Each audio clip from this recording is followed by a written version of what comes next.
Halo, bertemu lagi dengan saya Antonius Rahmat Krismanto, dosen informatika Universitas Kristen Duta Wacana Yogyakarta. Saya akan membawakan materi pengantar pemrograman Python dalam rangka penguatan computational thinking SMA Bapukis 1 Yogyakarta. Materi ini disampaikan pada tanggal 20 Maret 2020 dalam bentuk online video. Sebelum kita mulai, buku acuan yang digunakan di dalam materi ini adalah buku Python for Everybody dan Logika Pemrograman Python. Anda dapat menemukan di website dan di toko buku.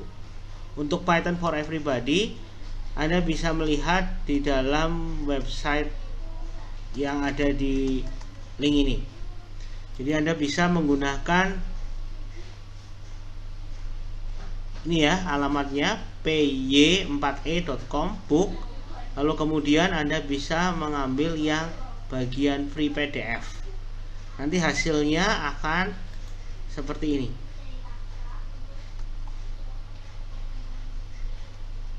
Ini ya. Nah, ini bukunya.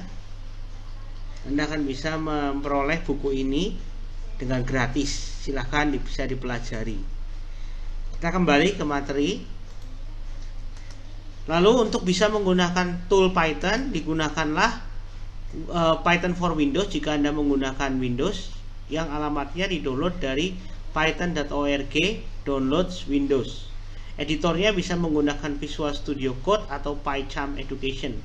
Mari kita lihat untuk Python downloadnya ada di website ini, Python for Windows. Nah, ini Anda bisa mengetahuinya di alamat ini, Python for Windows. Lalu kemudian silahkan ambil bagian yang for Windows ya, latest release bisa ya, 382 atau 2717. Oke, kemudian untuk toolnya bisa menggunakan Visual Studio Code. Ini adalah Visual Studio Code atau PyCharm. Jadi Anda bisa membuka di Visual Studio Code atau PyCharm. Nah, ini Visual Studio Code atau PyCharm. Nah, ada dua. Nah, Anda bisa masuk ke Visual Studio Code ya. Seperti ini nanti tampilannya, atau PyCharm ya. Ini adalah untuk mendownload editor yang kedua. Oke. Nah, apa itu Python? Nah, kita mulai dari ceritanya Harry Potter.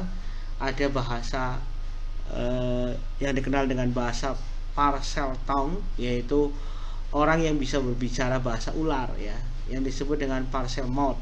Nah, itu biasanya merupakan orang yang jarang sekali ditemui ya. Kalau di ceritanya Harry Potter, dia keturunan dari Slytherin atau dari kelompoknya Slytherin. Nah, kita bisa meniru dari cerita itu bahwa Python merupakan bahasa pemrograman yang menggunakan Python interpreter ya, dimana orang yang bisa menguasainya juga tidak terlalu banyak atau sering dikenal dengan Pythonist. Pythonist ini biasanya jarang ya, dan menggunakan software yang didevelop oleh Guido van Rossum. Nah, Guido van Rossum ini sesuai dengan fotonya, ini merupakan pencipta Python. Nah, kenapa memilih Python ya? Karena Python mudah digunakan. Nah, algoritma dan pemrograman itu sendiri di dalam dunia komputer selalu ada tiga hal. Yang pertama adalah dimulai dari unsur masalah. Anda punya masalah apa? Masalah di dalam dunia nyata yang bisa diselesaikan dengan menggunakan komputer, komputasi. Ada algoritma atau solusi, lalu kemudian biasanya diwujudkan dalam bentuk program ya, dan kegiatannya disebut dengan programming.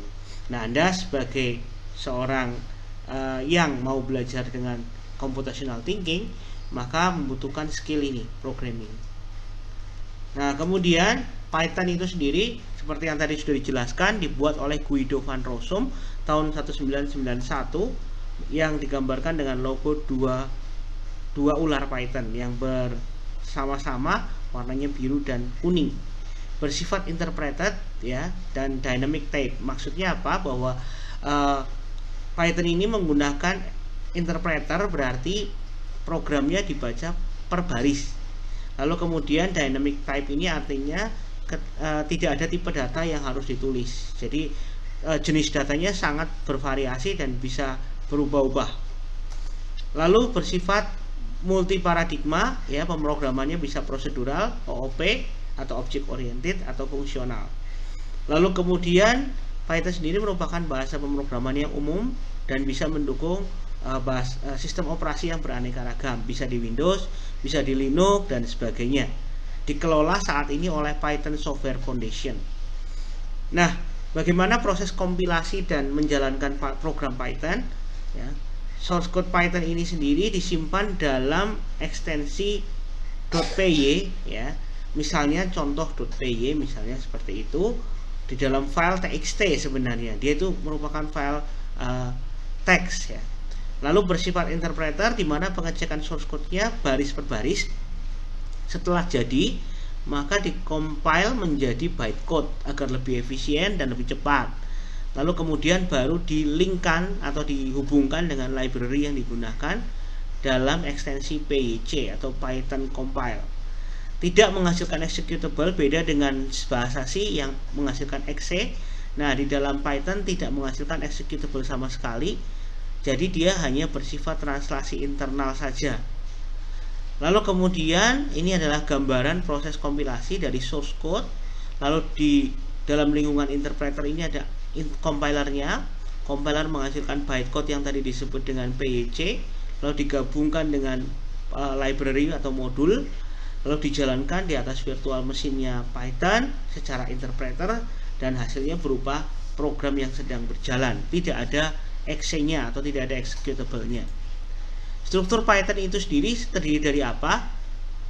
Yang pertama, sintaks Python lebih pendek dari bahasa pemrograman lain, terutama C.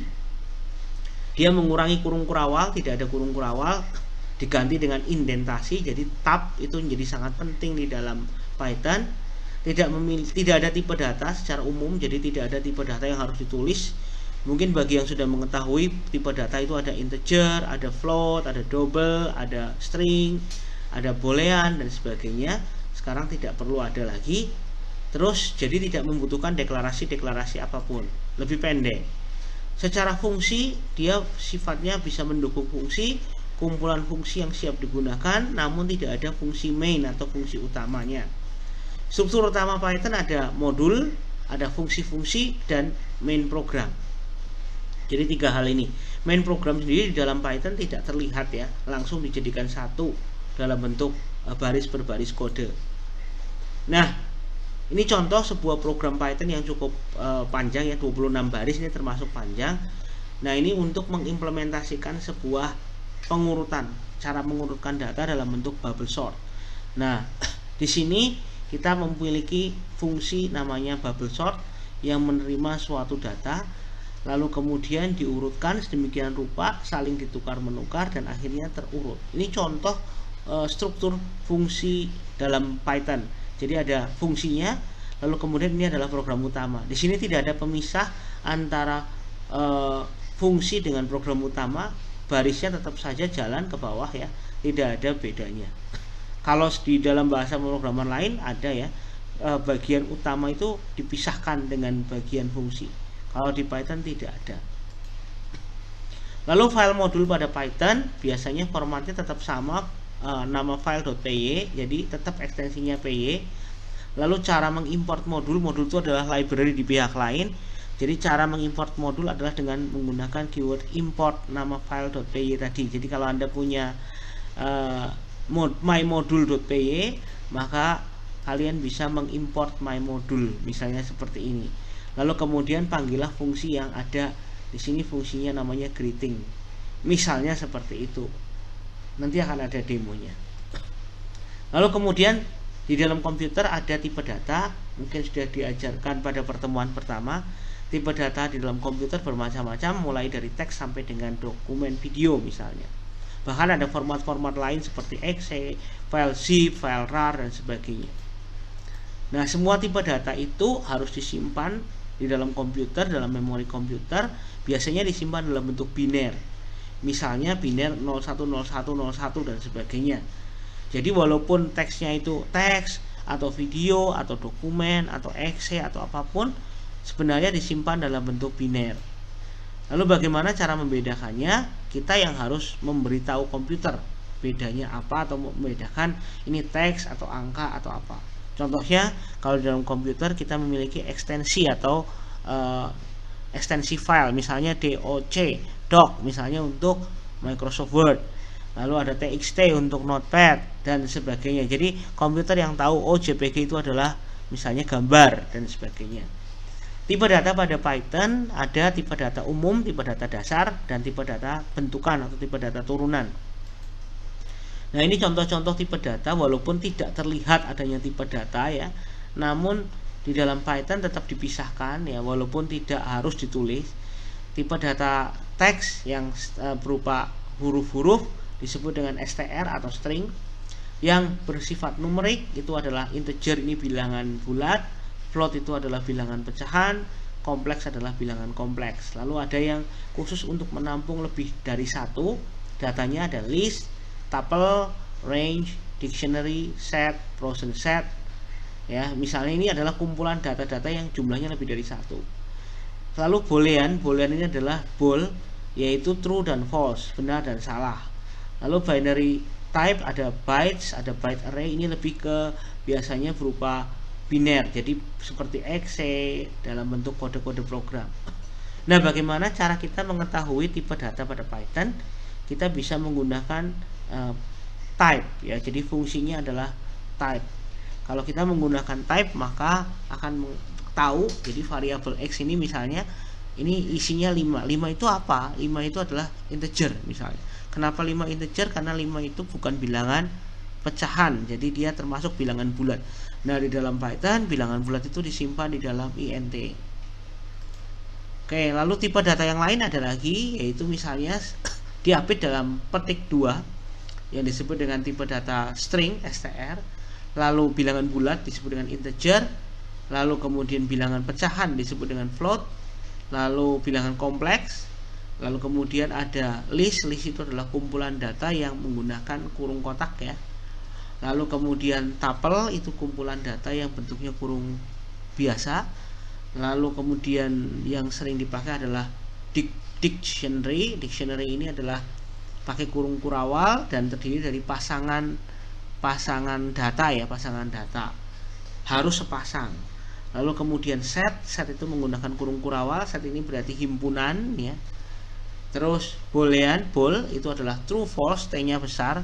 Kalau false juga F-nya besar. Lalu kemudian yang lainnya jarang dipakai. Ini contoh list ya. List ini kita bisa lihat misalnya ada suatu variabel namanya 1 diisi dengan kurung kotak ya, data-data lebih dari 1. Lalu ada juga yang bentuknya, kalau ini kan bentuknya integer, yang ini bentuknya string ya. Lalu kemudian ada juga yang campuran, ada string, ada bilangan integer, ada bilangan integer lagi, ada bilangan pecahan ya, atau bahkan list itu sendiri. Jadi list di dalam list. Nah, cara mengaksesnya gimana? Cara mengaksesnya kita bisa menggunakan indeks. Indeks dimulai dari 0. Jadi kalau ini misalnya 10 ini masuk di indeks 0, indeks 1, indeks 2, indeks 3, indeks 0, indeks 1, indeks 2. Indeks 0, indeks 1, indeks 2, indeks 3.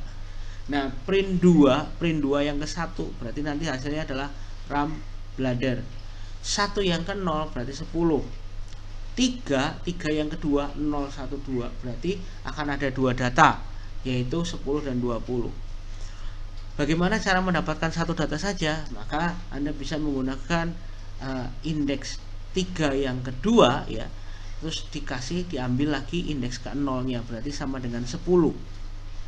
Lalu 1 yang ke 1 itu berarti 20 ya. Kita bisa ubah ya dengan assign, yaitu dengan cara memberi nilai. Misalnya 1 yang ke 1 diisi dengan 100, maka dia akan mengubah posisi indeks ke 1 yang tadinya 20 menjadi 100 dan seterusnya. Oke, lalu kemudian di dalam memori komputer digunakan identifier atau pengenal ya dibagi menjadi dua, yaitu konstanta dan variabel. Konstanta merupakan suatu identifier atau pengenal yang tidak boleh diubah nilainya, sedangkan variabel adalah suatu identifier atau pengenal yang boleh diubah-ubah nilainya. Nah, identifier ini tidak hanya berlaku untuk konstanta dan variabel, dapat juga berlaku untuk nama suatu elemen dalam program. Misalnya nama fungsi, nama prosedur, nama tipe data, dan lain-lain, nama variabel dan lain sebagainya. Nah, di dalam identifier berarti ada aturan tidak boleh kembar. Nah, ini contoh suatu variabel X dan Y. X diisi 5 dan Y diisi dengan John. Kita bisa menampilkan variabel dengan menggunakan print. Oke, lalu kemudian kita juga memiliki variabel-variabel lain sebagai contoh. Variabel berarti diberi nama dengan nama tertentu ya, yang boleh diubah. Lalu contohnya misalnya variabel alas, variabel tinggi, variabel luas. Jadi dalam memberikan nama variabel tolong menggunakan nama yang jelas dan mendefinisikan dirinya sendiri. Jangan sampai sekarang kita memberi nama A, B, C, D, E misalnya, lalu besok-besok kita buka lagi programnya lupa.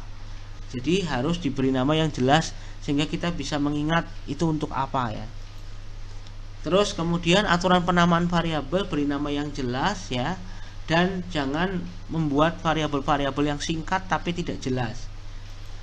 Nama variabel harus unik, jadi tidak boleh ada yang sama sedikit pun, harus tidak boleh ada yang kembar. Di dalam suatu program harus tidak boleh kembar. Panjang maksimal 32 karakter, jadi kalau ada suatu variabel yang panjangnya lebih dari 32 karakter, maka yang dikenal hanya 32 karakter saja. Dan sifatnya case sensitif, berarti harus membedakan antara huruf besar dan huruf kecil. Yang menggunakan huruf besar akan dibedakan dengan huruf kecil. Akibatnya jumlah penamaan variabel jadi lebih banyak. Kalau tidak dibedakan berarti penamaan variabel akan menjadi lebih sedikit. Tidak boleh mengandung spasi. Jadi di dalam variabel kita menggunakan dua kata, maka tidak boleh ada spasinya. Anda harus menggunakan underscore atau strip atau apapun yang tidak boleh ada spasinya. Dan karakter pertama harus huruf atau underscore, tidak boleh angka. Jadi karakter pertama di dalam suatu variabel tidak boleh angka. Gaya penulisan variabel di dalam pemrograman cukup banyak, ada macam-macam. Ada yang dinamakan dengan snake case. Snake case ini cara penulisannya dihubungkan dengan menggunakan underscore. Ya, terus kemudian camel case ini merupakan kombinasi huruf besar dan kecil. Jadi untuk setiap kata diawali dengan huruf besar tapi disambung terus, tidak ada spasinya. Biasanya beberapa pemrograman di huruf depan, paling depan selalu pakai huruf kecil, sedangkan lanjutannya pakai huruf besar. Lalu kebab case ini adalah ditulis dengan menggunakan tanda pemisah menggunakan strip. Jadi gaya kebab case ini biasanya Anda temukan di dalam para pembuat CSS atau cascading style sheet pada HTML. Sampai di sini dulu untuk bagian pertama, nanti kita akan lanjutkan di video berikutnya.